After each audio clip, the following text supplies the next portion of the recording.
해피 Thursday! 1월 14일 목요일 아침 묵상 시간입니다. 우리 25장 면류관 벗어서 하나님께 힘차게 찬송함으로 이 아침을 깨우길 원합니다.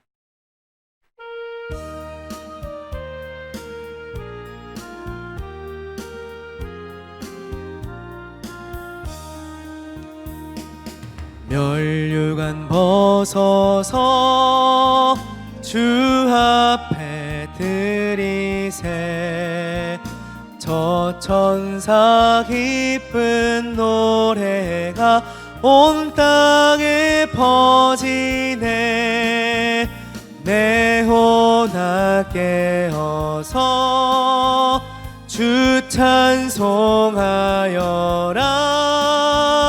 온 백성 죄를 속하신 만왕의 왕일세 면류관 벗어서 주 앞에 드리세 온 세상 전쟁 그치고 참 평화 오겠네 주 보좌 앞에서 온 백성 엎드려 그 한량없는 영광을 늘 찬송합니다.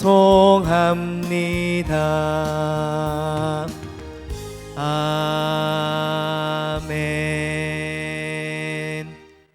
아멘. 오늘 함께 묵상할 하나님 말씀 마태복음 2장 1절부터 12절 말씀입니다. 이 본문 중심으로 왕좌에서 내려올 시간이라는 제목으로 오늘의 나눔 나누고자 합니다. 먼저 본문 말씀 같이 보도록 하겠습니다. 헤롯 왕 때에 예수께서 유대 베들레헴에서 나심에 동방으로부터 박사들이 예루살렘에 이르러 말하되 유대인의 왕으로 나신 이가 어디 계시냐 우리가 동방에서 그의 별을 보고 그에게 경배하러 왔노라 하니 헤롯 왕과 온 예루살렘이 듣고 소동한지라 왕이 모든 대제사장과 백성의 서기관들을 모아 그리스도가 어디서 나겠느냐 물으니 이르되 유대 베들레헴이오니 이는 선지자로 이렇게 기록된 바 또 유대 땅 베들레헴아 너는 유대 고을 중에서 가장 작지 아니하도다 내게서 한 다스리는 자가 나와서 내 백성 이스라엘의 목자가 되리라 하였음이니이다. 이에 헤롯이 가만히 박사들을 불러 별이 나타난 때를 자세히 묻고 베들레헴으로 보내며 이르되 가서 아기에 대하여 자세히 알아보고 찾거든 내게 고하여 나도 가서 그에게 경배하게 하라. 박사들의 왕의 말을 듣고 갈새 동방에서 보던 그 별이 문득 앞서 인도하여 가다가 아기 있는 곳 위에 머물러 서 있는지라 그들이 별을 보고 매우 크게 기뻐하더라. 집에 들어가 아기와 그의 어머니 마리아가 함께 있는 것을 보고 엎드려 아기께 경배하고 보배합을 열어 황금과 유황과 몰약을 예물로 드리니라. 그들은 꿈에 헤롯에게로 돌아가지 말라 지시하심을 받아 다른 길로 고국에 돌아가니라. 아멘. 오늘 말씀은 우리에게 매우 익숙한 성탄의 스토리 중 하나입니다. 어려서부터 주일학교 연극을 통해서 아주 많이 자주 접해보았으리라 생각합니다. 그렇기 때문에 이 말씀의 줄거리를 다시 세세하게 살펴보는 일은 하지 않아도 될 것 같습니다. 다만 저는 오늘 말씀을 묵상하면서 저 스스로에게 물었던 질문을 여러분과도 나누어 보고 싶습니다. 그 질문은 바로 나는 왕으로 오신 예수님을 어떻게 맞이하고 있는가 하는 질문입니다. 오늘 본문에는 왕으로 오신 예수님을 맞이하는 두 부류, 전혀 다른 태도를 가진 두 부류가 나오게 됩니다. 먼저 한 부류는 동방 박사들입니다. 동방 박사들은 먼 나라에서부터 와서 예수님의 탄생을 알리는 별을 보고 와서 아직 아기이신 예수님을 찾아 경배 드릴 정도로 왕으로 오신 예수님을 환대했던 부류입니다. 그리고 다른 한 부류는 헤롯 왕입니다. 헤롯 왕은 유대인의 왕이 태어났다는 소식에 깜짝 놀랐습니다. 왜냐하면 자기가 지금 왕인데 왕이 또 태어났다고? 라고 하면서 그 왕을 찾아 아기로 태어났다고 하는 그 왕을 찾아 죽이려 했습니다. 헤롯 왕은 왕으로 오신 예수님을 죽이려까지 했던 왕을 박대했던 부류입니다. 이처럼 오늘 본문에는 왕으로 오신 예수님을 향한 두 부류가 등장합니다. 동방박사들은 경배하며 환대했고 헤롯 왕은 찾아 죽일 궁리를 하며 박대했습니다. 과연 나는 왕으로 오신 예수님을 어떻게 맞이하고 있는가? 헤롯 왕처럼 예수님을 박대하고 있는가? 아니면 동방박사들처럼 예수님을 경배하며 환대하고 있는가? 오늘 말씀을 통해 우리가 이 점을 묵상하길 원합니다. 저 스스로에게도 그것을 묻게 되었습니다. 많은 경우에 우리가 동방박사들의 태도에 찬사를 보내곤 합니다. 그래, 나는 헤롯 왕처럼 예수님을 죽이고 싶어 하지 않아. 나는 예수님을 미워하지 않아. 나는 동방박사들처럼 예수님께 경배하는 사람이야. 라고 우리는 쉽게 생각을 하곤 합니다.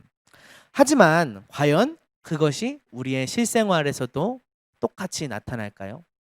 우리가 정말 우리의 실생활에서도 왕으로 오신 예수님을 동방박사들처럼 환대하고 있을까요?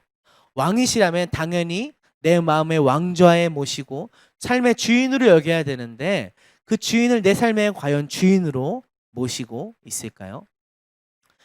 헤롯 왕은 왜 왕으로 나신 아기 예수님을 찾아 죽이려고 했을지 조금만 더 당시 시대 배경과 그 당시에 그 왕이 헤롯 왕이 가졌던 그의 심리에 대해서 살펴보기 원합니다. 우선 헤롯 왕은 유대인이 세운 정통 왕가가 아니었습니다.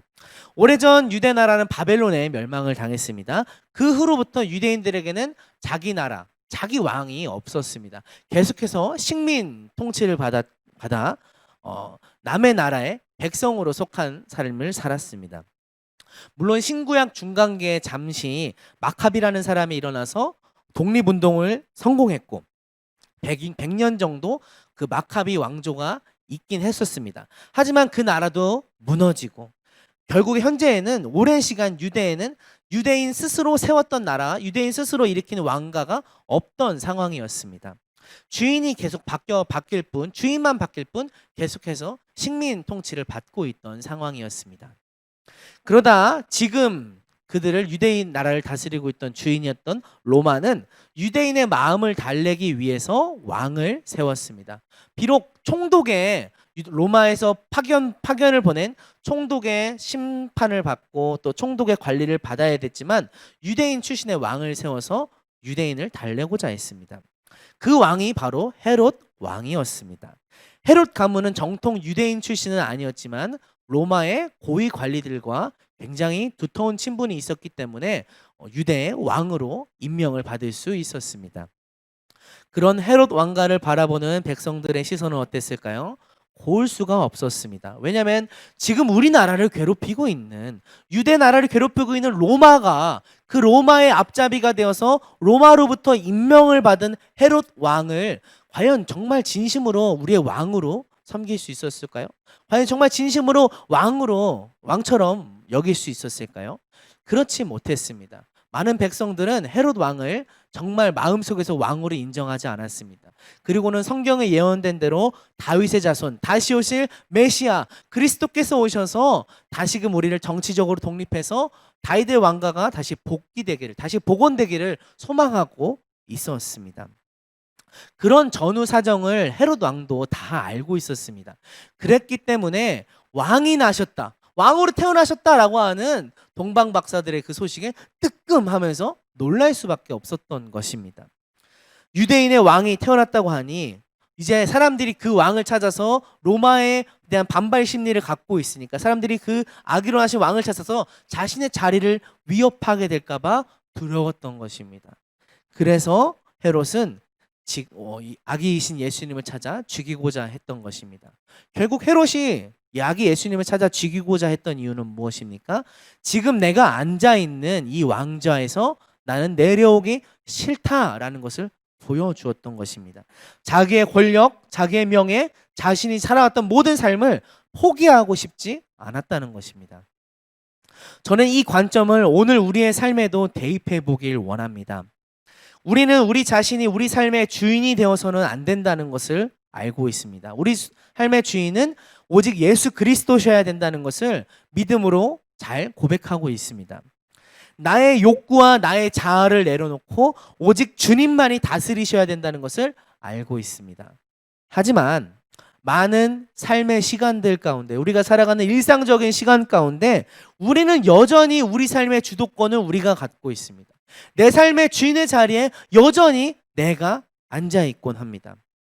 저와 여러분의 마음속에 있는 그 마음, 내 삶의 주인의 자리를 내가 여전히 붙잡고 싶어하는 그 마음이 바로 헤롯 왕에게 있었던 그 마음이란 사실을 우리가 기억했으면 좋겠습니다. 헤롯 왕이 예수님을 찾아 죽이고자 했던 건 예수님을 정말 미워하고 죽이고 싶어서가 아니었습니다. 내가 왕의 자리에서 내려오기 싫었기 때문에 왕이 대실 예수님을 찾아 죽이고 싶었던 것입니다. 왕으로 오신 예수님을 맞이하는 우리의 태도는 내가 지금 앉아있는 나의 왕좌에서 내려와 예수님께서 왕좌에 앉게 하시는 것이 되어야 합니다.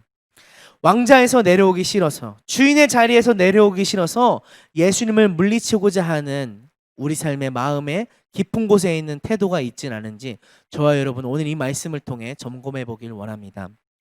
오늘 저와 여러분의 삶 가운데 지금 내 삶의 왕좌를 누가 차지하고 있는지 분별하게 되길 소망합니다. 그리고 내가 왕좌에서 내려와 예수님만을 내 삶의 주인의 자리에 모시길 소망합니다. 10절에서 동방박사들은 아기 예수님을 뵙고 크게 기뻐하며 경배를 드렸다라고 말씀하고 있습니다. 오늘 왕이신 예수님은 우리 삶에서 주인의 자리에 모시기를 기뻐하며 오직 주님으로 인해 기쁜 마음으로 경배드리며 살아가는 저와 여러분의 삶이 되길 소망합니다. 함께 기도하겠습니다. 왕으로 오신 예수님, 왕이신 예수님 앞에 저희는 주님을 어떻게 모시고 있는지 분별하길 원합니다.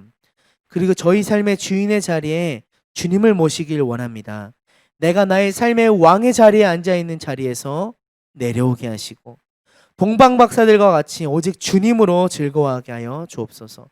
우리 삶의 통치자 되시는, 내 삶의 주인 되시는 예수 그리스도의 이름으로 기도하였습니다. 아멘.